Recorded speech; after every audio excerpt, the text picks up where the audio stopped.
په پلازمینه کابل او د هیواد په بیلابیلو ولایتونو کې د زمري 24مې د لمانځنې لپاره داسې مهال چمتووالی روان دی چې دغې ورځې ته یوازې څو ورځې پاتې دي.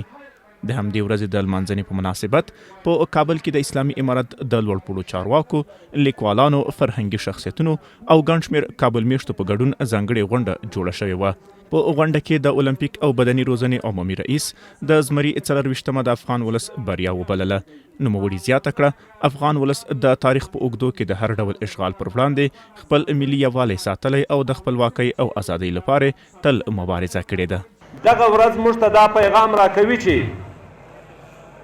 دغسې یو زبرځواک د امریکا غوندې یو قوت او دغسې اشغالګر د چې شکست ومنه دا د افغانستان د میړني ولس د وحدت برکت و، د هغوی د یووالي برکت و چې اشغال پای ته ورسید او ازادي موږ ترلاسه کړله. ورته مهال په دې ځانګړې غونډه کې د چارو شنونکو د اسد 24مه د ټولو افغانانو لپاره د ویاړ ورځ وبلله. دوی زیاته کړه چې اسلامي امارت په تیرو 5 کلونو کې د امنیت، سیاست، اقتصاد او ګڼو نورو برخو کې د پام وړ لاسته راوړنې لرلې دي. گفتم اگه امروز هر کس ما، هر قشر ما باید افتخار کنیم، با او بمالیم، امروز همین با جزرج جشن بگیریم به خاطر دیروز که جهاد علیه اتحاد شوروی وقت بود کدام احمق پیدا شده که بگه جهاد از فلان قوم بود، از فلان تحریک بود، از فلان تنظیم بود.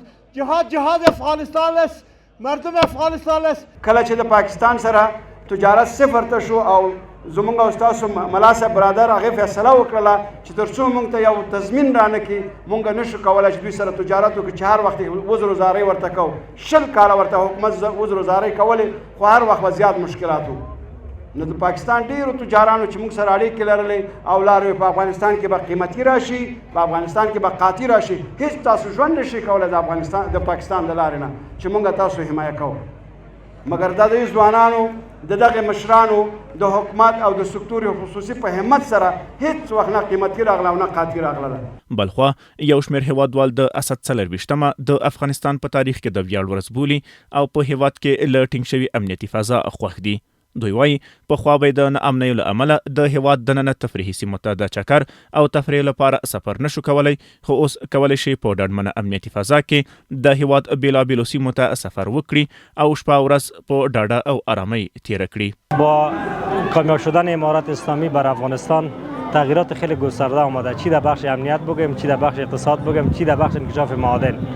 اولا جا داره که روز خیلی مبارک به تمام کافه افغانستان تبریک بگم و با امید دوام نظام ما و با امید دوام نظام امارت اسلامی که الحمدلله ما از میتونیم که از لوگر به سراسر کشور خود به شکل آزاد بریم چکر بزنیم، ببینیم.